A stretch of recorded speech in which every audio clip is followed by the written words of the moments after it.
सर्वप्रथम सर्वांना श्री स्वामी समर्थ. स्वामी महाराजांच्या कृपेने तुमच्या सर्व चांगल्या इच्छा पूर्ण होत ही स्वामींचरणी प्रार्थना करते आणि आजच्या व्हिडिओला सुरुवात करते. 21 नोव्हेंबर ते 26 नोव्हेंबर मार्तंड भैरव षडरात्रोत्सव, देव दीपावली ते चंपाषष्ठी, मार्गशीर्ष प्रतिपदा ते चंपाषष्ठी, मल्हारी षडरात्री, काय करावे काय करू नये. आता जे लोक मल्हारी षडरात्री घटस्थापना करतात त्यांनी घटस्थापना कशी करावी, अखंड नंदादीप कसा लावावा.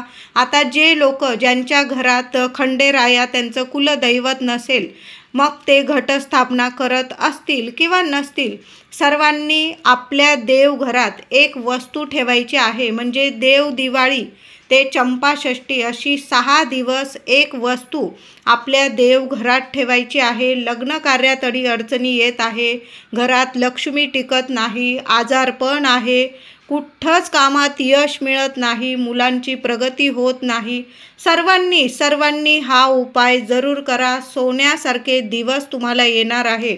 खूप सुंदर अनुभव येतील तुम्हाला. या 6 दिवसांच्या आतच तुमच्या घरात सर्व काही शुभ कामं घडून येणारे हे 6 दिवस आहे. म्हणजे मार्गशीर्ष प्रतिपदा ते चंपाषष्ठी, देव दिवाळी ते चंपाषष्ठी, मार्तंड भैरव षडरात्रोत्सव. सोन्यासारखे हे दिवस असतात बघा. आपल्या घरात सोन्यासारखं सुख खेचून आणणारे हे दिवस आहे. संपूर्ण माहिती, घटस्थापना करायची कशी, नंदादीप कसा लावायचा, देवघरात काय वस्तू ठेवायची, या 6 दिवसात कोणते उपाय सेवा करायचे आहे. महिलांनो, दादांनो, संपूर्ण व्हिडिओ शेवटपर्यंत बघा. चॅनलवर नवीन असाल कृपया चॅनलला नक्की सबस्क्राईब करा. कमेंटमध्ये जरूर तुमच्या कुलदेवतांचं नाव लिहा, नाहीतर लिहा सर्वांनी श्री स्वामी समर्थ. आता बऱ्याच घरांमध्ये मल्हारी षडरात्री घटस्थापना केली जाते. आता सर्वच घरांमध्ये घटस्थापना होते असं नाही. ज्यांच्या घरात घटस्थापना होते त्यांना तर माहीतच असेल घटस्थापना कशी करायची. तरी पण मी तुम्हाला थोडक्यात माहिती सांगत आहे. तुम्ही पहिल्यांदाच घटस्थापना करत असाल किंवा दरवर्षी करत असाल, संकल्पयुक्त सेवा केलेली प्रभावी ठरते आणि फळ देऊन जाते. पहिल्यांदा संकल्प करायचा आहे. घटस्थापना करताना उजव्या हातात पाणी घ्या, फूल टाका, अक्षता टाका, तुमचं नाव गोत्र बोला. तुम्ही या 6 दिवसात खंडेरायाची, देवांची कोणती सेवा करत आहात, घटस्थापना करत आहात, नंदादीप लावत आहात, श्री मल्हारी सप्तशती या ग्रंथाचे किती संख्येत तुम्ही संकल्पयुक्त पाठ करत आहात, हे सर्व संकल्प करताना तुम्हाला बोलून घ्यायचं आहे आणि ते पाणी ताम्हणात सोडायचं आहे. ते पाणी नंतर तुम्ही एखाद्या झाडाला घातलं तरीही चालेल. पहिल्यांदा श्री स्वामी समर्थ एक माळ घ्यायची आहे. श्री गणपती अथर्व शीर्ष एक वेळा पठण करायचं आहे तुम्हाला. नंतर तुम्हाला ओम श्री गंगा म्हाळसा सहित मनी मल्हारे नमः या मंत्राचा जप करत करत घटस्थापना ज्या जागेवर तुम्ही करणार आहात ती जागा स्वच्छ गोमूत्र हळद टाकून पुसून घ्यायची आहे. रांगोळी काढून घ्यायची आहे. एक पाट किंवा चौरंग मांडून घ्यायचा. त्यावर तुम्हाला पिवळं वस्त्र अंथरायचं आहे. नवं कोरं पिवळं वस्त्र. आपण जसं देवघरात लाल वस्त्र, कॉटनचं वस्त्र अंथरतो तशाच पद्धतीने तुम्ही पिवळं कॉटनचं वस्त्र अंथरून घ्यायचं आहे किंवा तुम्ही रेशमी जरी अंथरलं चालेल. चौरंगाच्या डाव्या बाजूस अखंड दीप प्रज्वलित करून घ्यायचा आहे. 2 विड्याची पानं मांडून प्रथम तुम्ही गणपती बाप्पांची स्थापना करून घ्या. छान असं चौरंगावर तुम्हाला डाव्या बाजूला एक अखंड दिवा प्रज्वलित करून घ्यायचा आहे. एक वेळूची टोपली तुमच्याकडं असेल किंवा नसेल, नवीन टोपली आणा किंवा तुम्ही ताटात टोपलीत वगैरे तुम्ही घट मांडत असाल दरवर्षी, तशा पद्धतीने करायचं आहे. एक वेळूची टोपली घ्या आणि त्यावर पाट अथवा चौरंगावर ठेवून त्या टोपलीत आपल्या शेतातील अथवा तुम्ही पवित्र जागेची माती आणायची आहे आणि त्या मातीत थोडेसे गहू मिसळून घ्यायचे किंवा तुम्ही 5 प्रकारचं धान्य मिसळत असाल. प्रत्येकाची घटस्थापना करण्याची परंपरा ही वेगवेगळी असते. कोणी गहू पेरतात, कोणी 5 प्रकारचं 7 प्रकारचं, जसं आपण नवरात्र देवीचे घट मानतो तशा पद्धतीने सुद्धा आपण खंडेरायाचं जेव्हा षडरात्री घटस्थापना करतात तर तुम्ही 7 प्रकारचं 5 प्रकारचं किंवा गहू जरी मिसळले त्या मातीत आणि मग घटस्थापना केली तरीही चालेल। तुमची जशी परंपरा आहे तशाच पद्धतीने तुम्हाला करायचं आहे। त्यावर एक मातीचा घट स्वच्छ धुवून घ्यायचा, पाणी भरून घ्यायचं आणि त्याला 5 वेढे पिवळ्या धाग्याचे कलाव्याचे बांधून घ्यायचे मुखाशी। त्यात पाणी भरून घ्यायचं आहे, दुर्वा टाकायचे आहे, थोड्याशा सुपारी, पैसा, गंध, अक्षता टाकून घ्यायचं। वरती विड्याची 5 पाने ठेवा किंवा आंब्याची डहाळी ठेवली तुम्ही तरीही चालेल। घटाच्या 4ही दिशेला पूर्वेकडून उतरते हळदीचे गंध लावून घ्यायचे आहे। घटावर एका तांब्याच्या अथवा स्टीलच्या ताटलीत तुम्हाला थोडेसे तांदूळ भरून त्यावर हळदीचे अष्टदल काढून घ्यायचे आहे आणि खंडेरायाचा तुमच्याकडं टाक असेल खंडोबाचा 1 वेळा श्री सूक्त, 1 वेळा रुद्र अथवा शिव महिन्व म्हणून अभिषेक करून घ्यायचा आहे। घटावर विड्याची 2 पाने पूर्वेकडे देठ करून ठेवायची आहे। त्यावर खंडोबाचा टाक झोपवून ठेवायचा आहे। टाकाची पंचोपचार पूजा करायची आहे। गंध, अक्षता, हळदी, कुंकू वाहून छान पूजा करायची आहे। फुलं अर्पण करायची आहे। धूप दीप ओवाळून घ्यायचा आहे। तुपाच्या दिव्याने ओवाळून घ्यायचा आहे। नैवेद्य दाखवायचा आहे। पंचामृताचा नैवेद्य दाखवा। त्याचबरोबर 5 फळं तुम्ही नैवेद्यात ठेवा। पहिल्या दिवशी विड्याच्या पानांचीच माळ बांधायची आहे घटावर आणि रोज घटावरील टाकाची दुरूनच पंचोपचार हळदी कुंकू फुलं वाहून पूजा करायची आहे। टाकाला रोज हळद अर्पण करायची आहे। रोज घटास पिवळ्या फुलांची माळ बांधायची आहे। पहिल्या दिवशी विड्याच्या पानांची माळ अर्पण करावी आणि रोज 5ही दिवस तुम्हाला घटाला पिवळ्या रंगाची फुलं, झेंडूची फुलं असेल अतिशय उत्तम, पिवळ्या फुलांची माळ बांधायची आहे। रोज सकाळ संध्याकाळ आरती करायची आहे।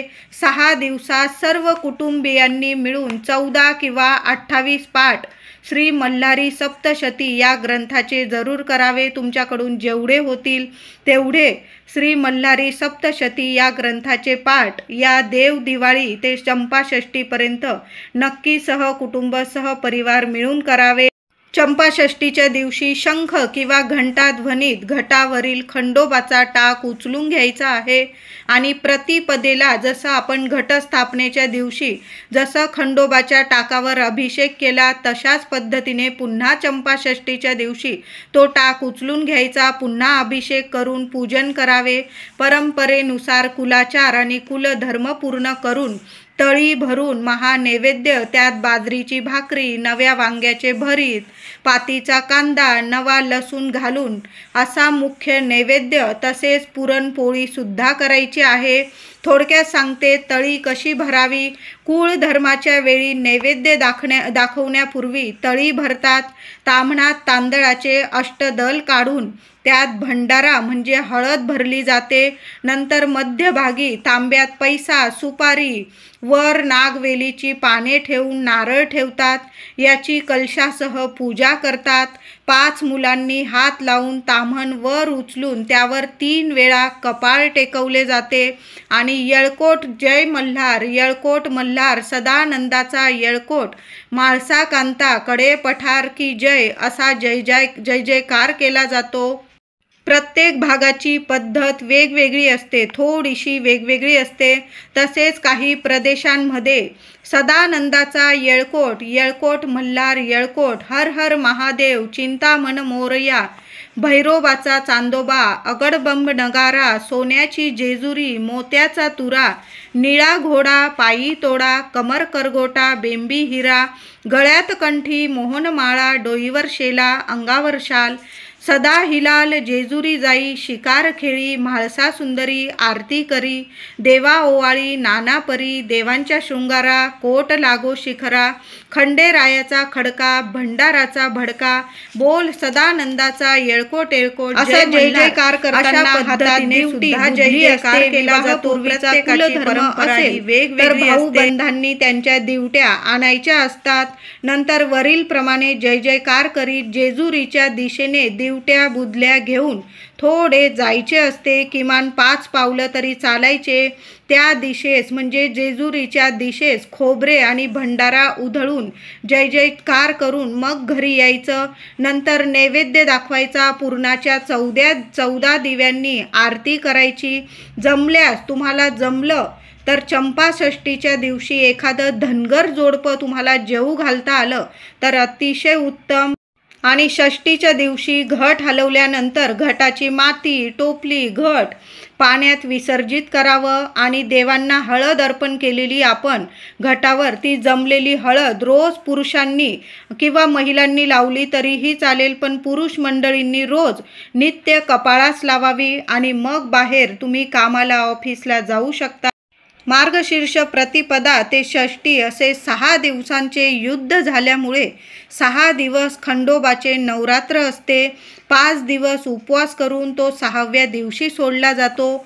या 6 दिवसात देवांसमोर माळा बांधतात. खंडोबाला झेंडूची फुलं खूप प्रिय असल्याने ती वाहिली जाते. 6 दिवस सतत नंदादीप तेवत ठेवतात. म्हणून महिलांनो, तुमच्याकडं या 6 दिवसात घटस्थापना हो किंवा न हो, तुम्ही तुमच्या देवघरात खंडेरायाच्या नावाने किंवा शिवशंकरांच्या नावाने एक नंदादीप जरूर तेवत ठेवा. छोटा जरी ठेवला तरीही चालेल, पण काळजी घ्या तो नंदादीप 6 दिवस विझणार नाही.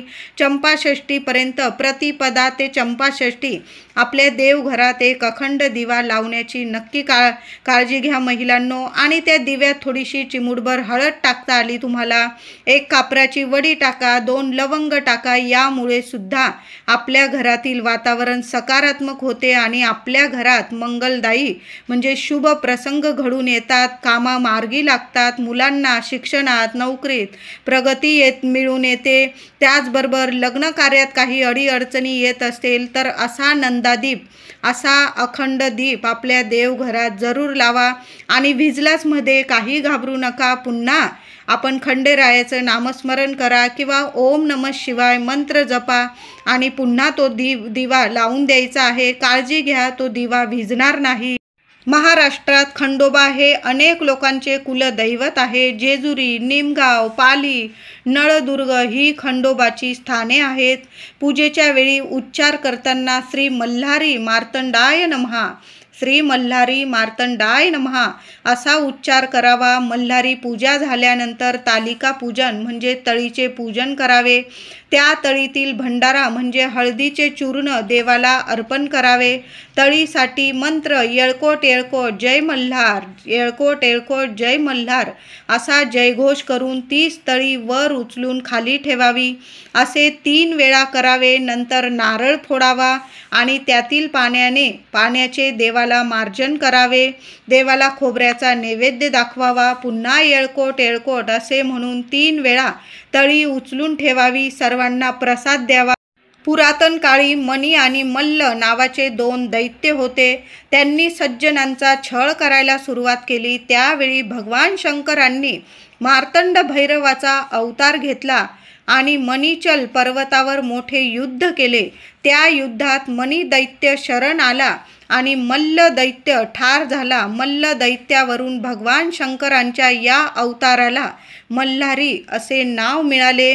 म्हणून या 6 दिवसात म्हणजे प्रतिपदा ते षष्ठी असं मार्तंड भैरवांचा हा नवरात्र साजरा केला जातो. या 6 दिवसात म्हणजे उद्यापासून प्रतिपदा ते षष्ठी चंपाषष्ठीपर्यंत सर्वांनी 6 दिवसात आंघोळीच्या पाण्यात थोडीशी चिमूटभर हळद टाकून आंघोळ करायची आहे. महिलांनो, दादांनो, लहान लेकरांना जरी उपाय केला, ज्यांच्या लग्न कार्यात अडचणी येत आहे ना, त्यांनी तर आवर्जून मुलगा असो मुलगी असो सर्वांनी नक्की हळद टाकून अगदी चिमूटभर बारीकशी हळद टाका. तुमच्या मनातील इच्छा बोला आणि हळद टाकून त्या पाण्याने आंघोळ करायची आहे. खूप सुंदर अनुभव येतील. शारीरिक मानसिक त्राससुद्धा दूर होतील आणि तुमच्या सर्व इच्छासुद्धा, सोन्यासारख्या इच्छासुद्धा पूर्ण होणार आहे. मुख्य दार महिलांनो 6 दिवस मुख्य दार रोज पुसून घ्या. नाही जमलं तुम्हाला किमान प्रतिपदा ते चंपाषष्ठी या 2 दिवशी तरी नक्की उपाय करा. मुख्य दार पुसून घ्या. हळद ओली करा आणि हळदीने एक मुख्य दारावर स्वस्तिक जरूर काढा. तुमच्या देवघरावर एक स्वस्तिक काढा. मुलं जिथं अभ्यास करतात तिथं स्वस्तिक काढा. तुमचं जिथं तिजोरी आहे पैसा ठेवतात तिथं एक स्वस्तिक हळदीचं काढा. आपण जिथं किचन स्वयंपाक करतात त्या किचन ओट्याच्या भिंतीवर असे 4-5 स्वस्तिक नक्की प्रतिपदेला काढा. आणि चंपाषष्ठीच्या दिवशी हळदीचे हे स्वस्तिक जर काढलं ना तुम्ही, खूप सोन्यासारखे तुम्हाला अनुभव येणार आहे. मुख्य उंबरठ्यावर सुद्धा प्रतिपदेला आणि चंपाषष्ठीच्या दिवशी उंबरठ्यावर हळदीचं लेपन जरूर करा. देवघरात देवांची छान पूजा करायची आहे आणि देवघरातील मी तुम्हाला सांगितलं एक अखंड नंदादीप चालूच ठेवा आणि दिव्यात चिमूटभर हळद टाका, 1 कापराची वडी टाका, 2 लवंग टाका. कितीतरी म्हणजे संकटातून तुम्हाला मार्ग मिळणारा हा उपाय आहे, सेवा आहे. नक्की करा. असा एक नंदादीप आपल्या देवघरात महिलांनो जरूर लावा. तेलाचा लावायचा आहे, दुहेरी वाट टाका. तेलाचा लावायचा आहे. उद्या प्रतिपदा 21 नोव्हेंबरच्या दिवशीच महिलांनो, दादांनो, खूप सुंदर उपाय सांगत आहे. तुमच्या घरात खंडेरायाची घटस्थापना होत असेल किंवा नसेल, सर्वांनी हा उपाय, ही सेवा जरूर करा. यासाठी तुम्हाला 1 सुक्या खोबऱ्याची वाटी घ्यायची आहे. अगदी छोटीशी घेतली तरी अख्खी वाटी घ्यायची आहे. म्हणजे छान चांगली बघून वाटी घ्या. तुकडा तोडून घेऊ नका. चांगली सुक्या खोबऱ्याची वाटी घ्या. ओलं खोबरं घेऊ नका. सुकंच खोबरं लागणार आहे. त्यात भंडारा भरून घ्यायचा आहे. म्हणजे भंडारा म्हणजे हळद भरून घ्यायची आहे. आणि प्रतिपदेला देव दिवाळीच्या दिवशी आपण ती खोबऱ्याची वाटी एखाद्या वाटीत ठेवा आणि देवघरात देवांसमोर ठेवायची आहे. तुमच्या देवघरात जर खंडेरायाचा टाक असेल, मूर्ती असेल, नसेल, तुम्ही आपल्या देवघरात शिवपिंडीत असते त्यांच्या देवांसमोर जरी ठेवली, तुम्ही तुमच्या मनातील इच्छा बोलून घ्यायची आहे. तुम्हाला काय अडीअडचणी आहे, मुलगा असेल, मुलगी असेल, ज्यांच्या लग्न कार्यात अडीअडचणी येतात, त्यांच्या आईवडिलांनी जरी ही सेवा केली ना तरीही चालेल. प्रतिपदेच्या दिवशी 1 सुक्या खोबऱ्याची वाटी घ्या. त्यात भंडारा भरा म्हणजे हळद भरा आणि देवांसमोर ती ठेवून द्यायची आहे. चंपाषष्ठीपर्यंत हात लावायचा नाही. चंपाषष्ठीच्या दिवशी ती खोबऱ्याची वाटी उचलून घ्यायची आहे आणि 4ही दिशांना त्या वाटीतील थोडा थोडा भंडारा म्हणजे हळद उधळून द्यायची आहे. आणि ती सुक्या खोबऱ्याची वाटी सर्वांनी प्रसाद म्हणून खायची आहे. उरलेला भंडारा असेल एखाद्या कागदात पुडीत नीट ठेवून द्या. रोज अंघोळीनंतर सर्वांनी कपाळी लावायचा आहे. खंडेरायाचं नाव घेऊन तो कपाळी भंडारा लावा आणि मगच तुम्हाला कामानिमित्त बाहेर जायचं आहे. ज्यांच्या लग्नाकार्यात अडीअडचणी येतात त्या मुलगा, मुलगी किंवा आईवडिलांनी ही सेवा केली ना तरीही चालेल. लवकरात लवकर तुमच्या मुलामुलींचं लग्न जमून येणार आहे. योग्य ठिकाणी तुम्हाला जसं हवं तसं स्थळ मिळून येईल. तुमचे कामं मार्गी लागतील. तुमच्या घरात चांगले शुभ प्रसंग घडून येतील. मुलगा, मुलगी, शिक्षण, नोकरी, प्रत्येक कामात तुम्हाला यश, प्रगती मिळायला लागेल. सोन्याचे दिवस येतील तुम्हाला. अशी 1 खोबऱ्याची वाटी घ्या. त्यात भंडारा भरा आणि प्रतिपदेच्या दिवशी म्हणजे उद्या 21 नोव्हेंबरच्या दिवशी ती खोबऱ्याची वाटी हळद भरून आपल्या देवघरात ठेवा आणि 26 नोव्हेंबरला काढून घ्या. त्यातील थोडासा भंडारा 4ही दिशांना उधळून द्यायचा आहे आणि थोडासा प्रत्येकाने कपाळी लावा. ते सुकं खोबरं तुमच्या घरातच तुम्ही प्रसाद म्हणून खायचं आहे. खूप सुंदर अनुभव देणारी ही सेवा आहे. त्याचबरोबर तुमच्या घराजवळ जर खंडेरायाचं मंदिर असेल तर रोज जरी तुम्ही 1 सुक्या खोबऱ्याची वाटी घेतली, हळद भरून घेतली आणि खंडेरायांच्या चरणी तुमच्या मनातील इच्छा बोलून अर्पण करून आलात तरीही चालेल. आता एवढी वाटी तुम्हाला नाही परवडत, 2 विड्याची पानं घ्या. त्यावर थोडीशी चिमूटभर हळद ठेवा. देठ देवांकडे आले पाहिजे अशा पद्धतीने ते 2 विड्यांची पानं दोन्ही हातात पकडा. त्यावर हळद ठेवा. तुमची इच्छा बोला आणि खंडेरायांच्या चरणी अर्पण करून या. खंडेरायांचं मंदिर नाही, शिव मंदिरात जरी रोज 2 विड्याची पानं घ्या, प्रतिपदा ते चंपाषष्ठी रोज हा उपाय करा. 2 विड्याची पानं, त्यावर चिमूटभर हळद, तुमची इच्छा बोलून तुम्ही शिवपिंडीजवळ जरी ठेवून आला, चंपाषष्ठीच्या आत तुमच्या सर्व मनातील इच्छा पूर्ण होणारी ही सेवा आहे. चंपाषष्ठीपर्यंत कुणी कितीही मागू द्या, तुमच्याकडं तुम्ही घरातून ही एक वस्तू महिलांनो दादांनो देऊ नका. तर घरातून हळद कुणालाच देऊ नका. कुणी कितीही मागू द्या महिलांनो, हा नियम जरूर पाळा. चंपाषष्ठीपर्यंत आपल्या घरातली हळद, सोन्यासारखं सुख, ऐश्वर, लक्ष्मी ही कुणालाच देऊ नका. आणि तसं पण आपल्या घरातलं हळद, मीठ, साखर, दूध, दही या वस्तू कधीच कुणाला देऊ नये. आणि संध्याकाळच्या वेळेत आणि सकाळी जेव्हा आपण देवपूजा वगैरे करतो त्या वेळेत तर या गोष्टी अजिबात देऊ नका. आणि अशा शुभ तिथींना तर घरातून या वस्तू अजिबात देऊ नका. त्यांना लागेल त्या घेऊन येतील, पण तुमच्या घरातलं सुख, ऐश्वर, तुमची लक्ष्मी देऊ नका. खंडेरायाचा आशीर्वाद आहे हळद. म्हणून हळद, सोन्याची जेजुरी आपण म्हणतो, जेजुरीला गेलो की सगळीकडं बघा सोन्यासारखं आपल्याला दिसून येतं. हळद भंडारा उधळलेला दिसतो. आपल्या घरातला भंडारा हळद कुणालाच चंपाषष्ठीपर्यंत देऊ नका. राग आला चालेल पण देऊ नका. त्याचबरोबर सुक खोबरं असेल, नारळ असेल, विड्याची पानं असेल, बेलपत्र असेल, त्यांना लागत असेल ती व्यक्ती स्वतः घेऊन येईल, पण तुमच्या घरातून या वस्तू देऊ नका चंपाषष्ठीपर्यंत. तरी हा नियम सर्वांनी जरूर पाळा. कुणाचीच निंदा नालस्ती होणार नाही या दिवसांमध्ये, याची नक्की काळजी घ्या. घरात मांसाहार, मद्यपान होणार नाही, कुणाचा अपमान होणार नाही, याची सुद्धा नक्की काळजी घ्यायची आहे. कुणी आलं तुमच्याकडं काही मागायला वगैरे, त्याला काहीतरी खायला द्या, पाणी प्यायला द्या, पण घरातून या वस्तू कुणाला देऊ नका. पैसे कुणाला देऊ नका, त्याला गरज आहे, खूप गरीब व्यक्ती आहे, तुमच्याकडं काही मागायला आलं तर तुम्ही खायला प्यायला द्या. त्यांना काहीतरी वस्तू त्यांना लागत असेल तुम्ही खरेदी करून द्या, पण तुमच्या घरातून पैसे, हळद अशा गोष्टी अजिबात देऊ नका. खोबरं, सुकं खोबरं, ओलं नारळ म्हणजे अख्खं नारळ देऊ नका कुणाला. बेलपत्र या वस्तू कुणालाच देऊ नका. व्हिडिओ आवडला असेल तुम्हाला लाईक करा, शेअर करा, चॅनलला कृपया सबस्क्राईब करा. धन्यवाद.